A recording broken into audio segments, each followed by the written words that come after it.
नमस्कार, मैं हूं रजनीकांत और आप देख रहे हैं साथ आप सभी का बहुत बहुत स्वागत है। सियासत के अपने रंग हैं, अपने दांव पेच है। बिहार शरीफ विधानसभा कई मायनों में काफी महत्वपूर्ण होता जा रहा है। कई लोगों की दावेदारी है, कई लोगों की भागीदारी है। इन भागीदारी और दावेदारियों के बीच में जो सबसे बड़ा सवाल है कि राजद या कांग्रेस बिहार शरीफ विधानसभा किसके झोली में जाने वाला है, इसका कुछ पता नहीं है। उम्मीदवारी तय है या नहीं है, मगर उम्मीद जारी है। तो इस पूरे विश्लेषण पर आज हम बात करेंगे। बहुत ही कद्दावर नेता हैं कांग्रेस के दिलीप कुमार जी, किसी इंट्रोडक्शन के मोहताज नहीं है, मगर जब विश्लेषण की बात होती है, स्नातक मंच की बात होती है, उसके भी संयोजक रहे हैं, जिला के पूर्व अध्यक्ष रहे हैं कांग्रेस के, और वर्तमान में ऑल इंडिया वर्किंग कमेटी के मेंबर हैं। तो सर, सबसे पहले आपका बहुत बहुत स्वागत है। और सवाल ये है कि जो राजनीति का रंगमंच आप हर दिन देख रहे हैं, खास करके बिहार से विधानसभा में, अभी कुछ फाइनल नहीं, न सीट फाइनल है, न पार्टी फाइनल है। हिस्सेदारी और दावेदारी के लिए युद्ध चल रहा है। और इसमें सवाल यह है कि कांग्रेस या राजद, बिहार से अभी भी पेशो पेश है। तो हम चाहते हैं जो भ्रम की स्थिति है, इसको थोड़ा सा आप ही दूर करें। ये बिहार से विधानसभा किस ओर जाएगा, किस रुख में जाएगा, और प्रबल दावेदार जैसा कि लोग कह रहे हैं कि कांग्रेस से दिलीप जी। देखिए, सबसे पहले तो ये समझ लीजिए कि अभी कोई दावेदारी का आधार बनता ही नहीं है। जब तक सीटों का बंटवारा आपस में महागठबंधन में नहीं हो जाता है, तब तक कोई किसी का भी कोई आधार नहीं बनता है। लेकिन जहां तक जो आप बताए कि दावेदारी के लिए पूरा जो है मारामारी चल रहा है बिहार शरीफ विधानसभा में, ये अच्छा है ना। पब्लिक के बीच एक मैसेज है कि जो सत्तारूढ़ दल के लोग हैं वो कहीं नजर नहीं आ रहे हैं, और महागठबंधन के हर दल के लोग, चाहे वो कांग्रेस हो, चाहे वो सीपीआई हो, चाहे वह राष्ट्रीय जनता दल हो, सभी के लोग अपना अपना कार्यक्रम करने में, जनता के बीच जाने में, जनता के बीच जा रहे हैं। अपनी जो हमारा मैनिफेस्टो है उसे लोग बता रहे हैं। कांग्रेस के लोग कांग्रेस के सिस्टम को बता रहे हैं, आरजेडी के लोग आरजेडी के सिस्टम को बता रहे हैं। ठीक उसी तरह से सब मिलकर के हम लोग महागठबंधन के सिस्टम को बता रहे हैं। तो ये एक पब्लिक के बीच में अच्छा मैसेज है, और ये समझना भी चाहिए। इसको देखने के बाद आपको अंदाजा लग जाना चाहिए कि बिहार में क्या होने वाला है। अभी जो हम लोगों के नेता आदरणीय राहुल गांधी जी ने जो पदयात्रा की, और जिस तरह से उन्होंने वोट चोरी का मामला को उठाया, ये बिहार की जनता पूरी तरह से देख चुकी है, इसे जान चुकी है, समझ चुकी है कि भारतीय जनता पार्टी और उसके सहयोगी दलों की जो सरकारें बनती है वो कहीं न कहीं वोट चोरी और सेटिंग के तहत ही बनती है। इसी बात को पब्लिक में हम लोग प्रचार प्रसार भी कर रहे हैं, और लोगों के बीच में इस बात की जानकारी भी पूरी तरह से मिल चुकी है। क्योंकि राहुल गांधी जी का को जो जन समर्थन मिला वोट चोर गड्डी छोड़ में, ये आप सोच नहीं सकते हैं, हम लोग भी नहीं सोच सकते थे। लेकिन जो जन समर्थन मिला, कहीं ना कहीं जनता का रुख इस बार बिहार में सरकार बदलने की है। क्योंकि यह जो है 20 साल से जो ये सरकार है, जिस तरह से यहाँ भ्रष्टाचार, घुसखोरी, जो लैंड ऑर्डर की समस्या, ये सब इतना परेशान कर दिया है पब्लिक को कि ये सरकार बदलने की ओर सभी पब्लिक का ध्यान है। अगर महागठबंधन में सब कुछ ठीक ठाक रहा तो महागठबंधन का नेता को मुख्यमंत्री बनने से कोई रोक नहीं सकता। बात है कि नालंदा मतलब नीतीश कुमार का गढ़ माना जाता है नालंदा। और ऐसे में कभी आपकी प्रबल इच्छा नहीं हो कि हम भी चुनाव लड़े, कांग्रेस में रहे आप यूथ कांग्रेस में रहे, आपके पिताजी कांग्रेस में रहे, तो अगर खानदानी कांग्रेसिया कहा जाए तो वो भी कुछ गलत नहीं होगा। तो कभी आपकी इच्छा नहीं हो कि हम भी चुनाव लड़े? बिल्कुल इच्छा होती है, लेकिन इच्छा होने से क्या होगा जब तक गठबंधन में, देखिए हम इतने बड़े भी लीडर नहीं है कि दूसरे दल में जाके लड़ जाए। कांग्रेस पार्टी को जब सीट मिलेगी तो मेरी भी दावेदारी रहेगी। चूंकि देखिए, बिहार शरीफ विधानसभा का अगर स्ट्रक्चर बनावट देखिएगा, पहले आज से 15 साल पहले जो परिसीमन के पहले का स्थिति था कुछ और था। आज की स्थिति परिस्थिति में अगर आप देखिएगा तो नए परिसीमन जो 2010 के बाद लागू हुआ, 10 से लागू हुआ, वो रहुई जब इसमें जुट गया तो इस विधानसभा और प्लस बिहार शरीफ विधानसभा, बिहार शरीफ शहर की अगर आप बात को लीजिए तो यहाँ भी पॉपुलेशन ऐसा कोई मोहल्ला नहीं है जिसमें 100 घर 200 घर पटेल कुर्मी समाज का नहीं हो गया। तो सबसे पहला जो दावा बनता है बिहार शरीफ विधानसभा का, अगर महागठबंधन को जीतने के लिए लड़ना है तो मेरा ये कहना है कि बिल्कुल कुर्मी को यहाँ से सीट देना चाहिए। यहाँ ही नहीं तो महागठबंधन के दूसरे भी साथी जो है, कांग्रेस की पार्टी भी जो है, ये समझना चाहिए कि नालंदा में जब तक कुर्मी कास्ट के वोट को काटने वाला उम्मीदवार नहीं आएगा तब तक जो है चुनाव जीतना यहाँ बहुत ही मुश्किल है। नीतीश जी ने बहुत काम कर दिया है। कौन सा काम किए नीतीश जी? अभी तो हम आपके यहाँ मुगल कुआं से यहाँ आने में 2 घंटा लगा, यही तो काम दिख रहा है। जब नीतीश जी को तो काम इसलिए दिखता है ना कि नीतीश जी को जब आने का रहता है तो उनके पहले 1 घंटा आने के पहले सड़क को दोनों तरफ से बंद कर दिया जाता है, कोई नहीं आएगा। कोई आज संजोग से आपके यहाँ मैं इंटरव्यू देने आया हूँ और आप देख, मुझे आपको भी पता है, मुझे भी पता है कि आज बीपीएससी का एग्जामिनेशन है और इसमें छात्र कितना परेशान हुए, छात्र छात्राएं सड़क पर कितनी परेशान हुई। 1.5-2 घंटा लोग सड़क जाम पढ़ेगा क्या? वो एग्जाम क्या दे पाएगा? पहले तो सरकार को इसकी व्यवस्था करानी चाहिए। सड़क के किनारे जो जाम लगने का समस्या है, आज क्या होता, 4 घंटा के लिए उसको बंद कर दिया जाता, हटवा दिया जाता कि नहीं इस तरह का रोज पहले से साफ कर दो। साफ सफाई अगर कर देता तो सड़क जाम नहीं होती, बच्चे समय से पहुंच जाते, बहुत लोग का एग्जाम भी छूटेगा। अब तो ये कहिए कि बहुत लोग कॉन्सेंस हो गया है, कल ही आ गया है। जाम से सरकार को फिर कैसे करते? बिल्कुल बिल्कुल, क्यों नहीं, लाइन ऑर्डर का प्रॉब्लम है। जाम कांग्रेस की भी होगी तो भी जाम नहीं होगी तो ऐसा नहीं होगा ना, हम बता रहे हैं ना, उसका व्यवस्था किया जाएगा। ऐसा नहीं है कि सरकार के चलते ही तो जाम का समस्या है, लाइन ऑर्डर का समस्या। लाइन ऑर्डर अगर सही रहेगा, दुरुस्त रहेगा तो सड़क जाम नहीं होगी। फिर मुख्यमंत्री जिस दिन आने के रहते हैं तो कैसे सड़क जाम नहीं होगा? ये तो समझने वाली बात है। तो छात्र भी महत्वपूर्ण है, छात्राएं भी महत्वपूर्ण है, मुख्यमंत्री से ज्यादा महत्वपूर्ण हमारे लिए एम्बुलेंस और एग्जाम है। तो इसके लिए भी सड़क जाम की व्यवस्था से निजात होनी चाहिए कम से कम एग्जाम के दिन। बाकी दिन तो बिहार का क्या स्थिति है, स्मार्ट सिटी बिहार शरीफ में क्या दिखता है आपको ही पता है। मगर बात तो अभेद किला है नीतीश कुमार का। आप कह रहे हैं कि कुर्मी कैंडिडेट होना चाहिए तो कुछ बात बन सकती है, मगर फिर इस कुर्मी समाज में भी तो ये सवाल उठता है कि नीतीश कुमार भी तो जननायक हैं और फिर अपने हिसाब से अपने ही समाज के वो नायक। अगर नीतीश जी का यह अभेद किला रहता या यहाँ के जनमानस में नीतीश जी समाये रहते तो 2500-4000 वोट से लोकसभा जीत पाते हैं, 2-2000 1,500 से विधानसभा जीत पाते हैं, 2,000-3,000 से हार जाते हैं, 12 वोट से विधानसभा जीतते हैं। अब बताइए कि लोगों का चॉइस क्या है? अगर जिस विधानसभा में 1 लाख पोलिंग हुआ और उसमें उनके लोगों को 60,000 और दूसरे को 59,000 मिला तो कहाँ है? आधे लोग भी तो उनसे खुश नहीं। वो तो जातीय समीकरण। नहीं, जातीय समीकरण क्या होता है? जब मुख्यमंत्री के काम से अगर खुश रहेगा तो जात कहीं नहीं आता। एनडीए के भी हैं, महागठबंधन के भी लोग हैं, महागठबंधन में माई समीकरण है, फिर बहुत सारे समीकरण बनते जाते हैं। तो ये तो कास्ट पॉलिटिक्स बिहार में चल ही रहा है, इसमें नया चीज तो कुछ नहीं होना ना। बिल्कुल नहीं होना है। देखिए ऐसे वैसे भी जो आप हिस्सेदारी मांग रहे हैं कुर्मी समाज की, नहीं, केवल हिस्सेदारी नहीं मांग रहे हैं। मैं ये बोल रहा हूँ कि जब तक अच्छे लोगों को चुनाव में नहीं उतारिएगा, ठीक है, यहाँ से आरजेडी 3 बार 4 बार से लड़ चुकी है, मैं आरजेडी को खराब नहीं मानता हूँ, हम लोग जब महागठबंधन में तो उनके समर्थक है, लेकिन चूंकि आरजेडी को भी यह बात को समझना चाहिए कि मैं जब 3-4 बार से चुनाव हार चुक रहा हूँ तो यहाँ सीट महागठबंधन ने किसी से, मैं ये नहीं कह रहा कांग्रेस को दे दीजिए। अगर आपको लगता है कि सीपीआई बढ़िया तो सीपीआई को दे दीजिए, लगता है कि वीआईपी पार्टी बढ़िया तो उनको दे दीजिए, अगर लगता है कि नहीं एक नए हमारे जुटे हैं लोजपा वाले पारस जी तो उनको लगता है उनको दे दीजिए। मतलब महागठबंधन में किसी को भी दे दीजिए मगर एक कुर्मी कैंडिडेट होना चाहिए। बिल्कुल कुर्मी कैंडिडेट होना चाहिए। और सिंधु को भी चेंज कीजिए, एक बार लगातार 4 बार से हार रहे लोग। पिछली बार बहस से थे ना, अब ठीक है बहस थे। देखिए है क्या ना कि चुनाव का समय आते आते जैसे जैसे चुनाव नजदीक आते जाता है वैसे वैसे लोगों की आकांक्षाएं बढ़ती जाती है। ये हमारे पार्टी में नहीं, सभी पार्टियों में नए प्रत्याशियों का होड़ हो जाता है, नए लोग दौड़ के आते हैं।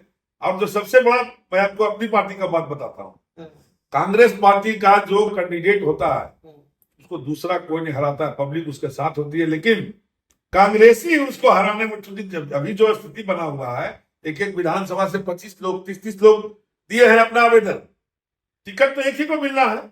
ये पार्टी को भी चाहिए कि वो 30 को मिला करके एक जगह बैठ करके कोऑर्डिनेट करा दे कि मैं दे रहा हूँ, ठीक है, आप भी हो सकता है टिकट के लाइन में, हम भी हैं, सामने भैया हैं, सामने भैया बैठे हुए।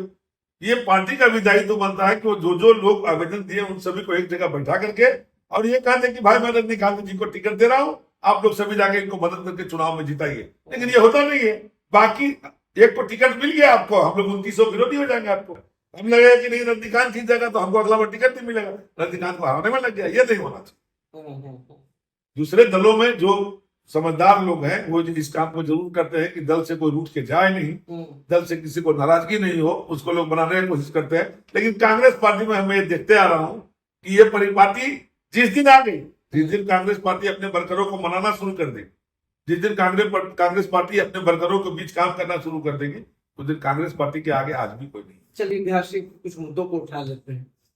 जी। उम्मीदवार, संभावित उम्मीदवार, मैं आपको भी मानकर चल रहा हूँ कि अगर ये कांग्रेस को गया तो फिर आप प्रबल दावेदारी में होंगे। ऐसे कौन से 5 मुद्दे हैं जिसको लेकर के आपको लगता है कि शहर के लोगों के बीच में आपको आना चाहिए? बिल्कुल, सबसे बड़ा मुद्दा तो भ्रष्टाचार था। इसको समझ लीजिए। नीतीश जी के इस राज में नीतीश जी का सरकार कैसे बना था?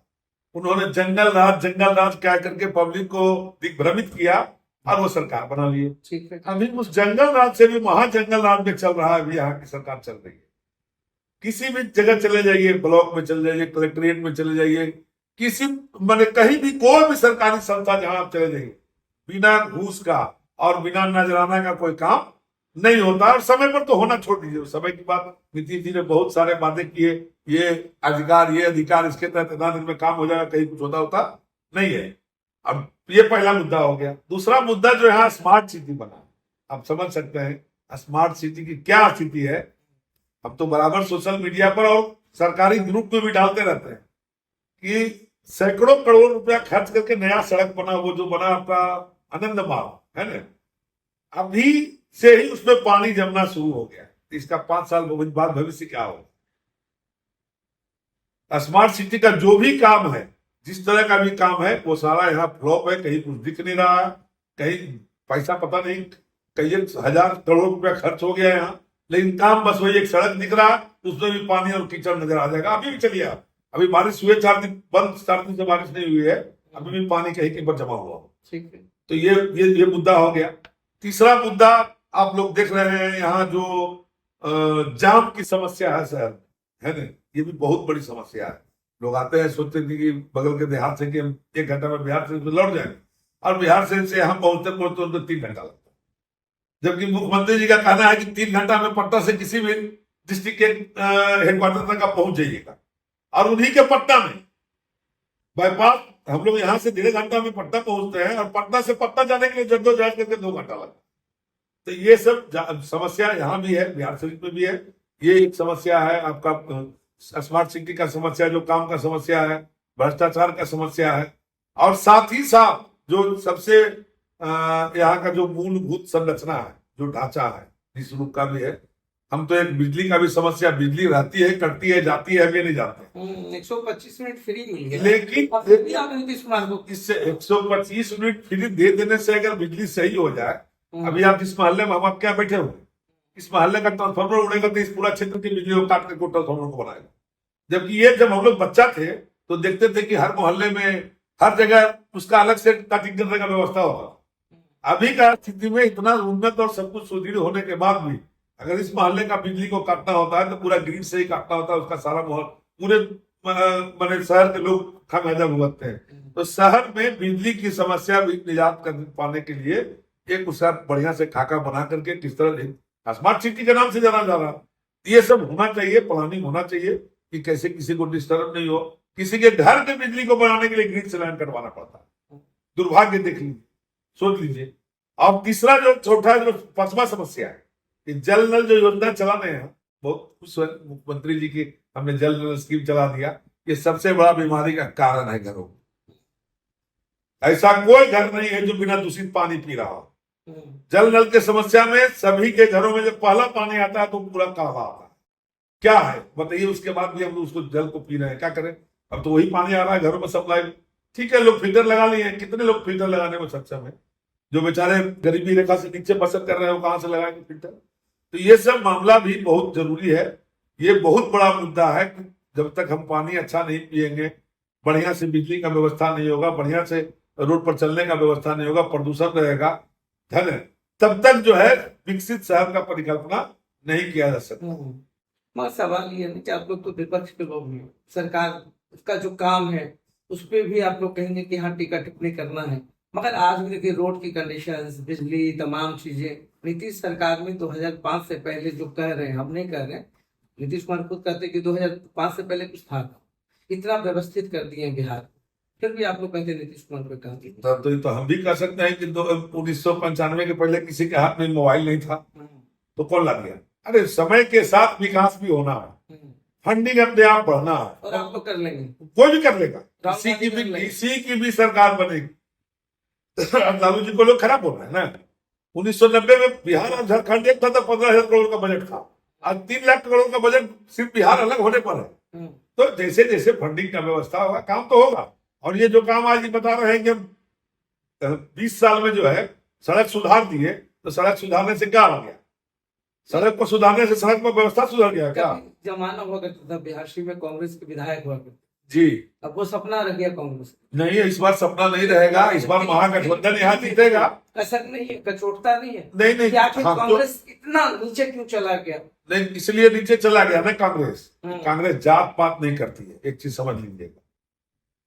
कांग्रेस को लोग जात पात के तो राजनीति, फिर आप कह रहे हैं कुर्मी को सीट मिला दी। बिल्कुल, वो तो यहाँ बहुल्य क्षेत्र है। और पहले भी चूंकि राहुल भी बहुल्य क्षेत्र है, जिसकी जितनी आबादी, हमारे राहुल गांधी का नारा है, जिसकी जितनी आबादी उसके हिसाब से उसको मिलना चाहिए। ठीक है, जात तो अलग में करे, लेकिन ये जरूर होना चाहिए कि जिस भी समाज का अधिक बहुल्यता है, उसके जब जनप्रतिनिधि होंगे तो एक तो जितने में भी उनको आसानी होगी और लोगों का काम भी उतना ही अच्छा से होगा। तो फिर हम मान के चले कि अगर कांग्रेस का सीट हुआ तो दिलीप कुमार उम्मीदवार होंगे। कोई जरूरी नहीं है। दिलीप कुमार अगर उम्मीदवार नहीं भी हुआ तो हम लोग कोशिश कर रहे हैं किसी कुर्मी को उम्मीदवार बनवाने का। दिलीप कुमार उम्मीदवार हो, ये कोई जरूरी नहीं है। मैंने उम्मीदवारी में अपना पर्चा भी दाखिल नहीं किया, क्योंकि मुझे मालूम है कि सीट के बंटवारा में महागठबंधन है, कांग्रेस अकेले तो है नहीं।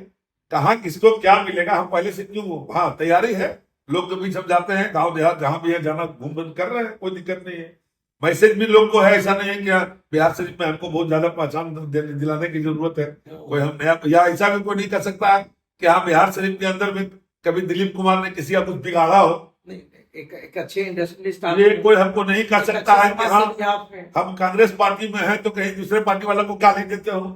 ये भी हमारे में नहीं है, क्योंकि दल तो क्या है ना, दल पहले नहीं आया, दल बाद में आया। पहले समाज बना, पहले हमारा जात बना, जात के बाद जमात बना, जमात के बाद दल का जरूरत चुनाव लड़ने के लिए। और राजनीति जब वो राजनीतिकरण हुआ तब कान्हाराम जी के समय में कहाँ दल था? महाभारत जब हुआ कृष्ण जी के समय में कहाँ दल था? ये दल तो राजनीतिकरण का नतीजा है, हम आगे करने में। इसमें जनता पीछे छूट गई। पहले रामराज में क्या होता था, लोग को जो है कहता था कि पब्लिक के लिए सरकारें होती है। आज सरकार अपने लिए, पब्लिक जाए भाव में, इससे कोई लेना देना सरकार को नहीं है। ये चीज अब दिख रहा है। चलिए, हम तो उम्मीद करते हैं कि और एक चीज मैं आपको बताना चाहता हूँ, मैं स्नातक का भी चुनाव लड़ता हूँ। आज का जो एग्जाम हो रहा है, आप इस पर गौर कीजिएगा। ये बहुत बड़ी बात मैं बोल रहा हूँ। राज्य सरकार और केंद्र सरकार को स्नातकों को और युवाओं को नौकरी देने की मंशा है ही नहीं।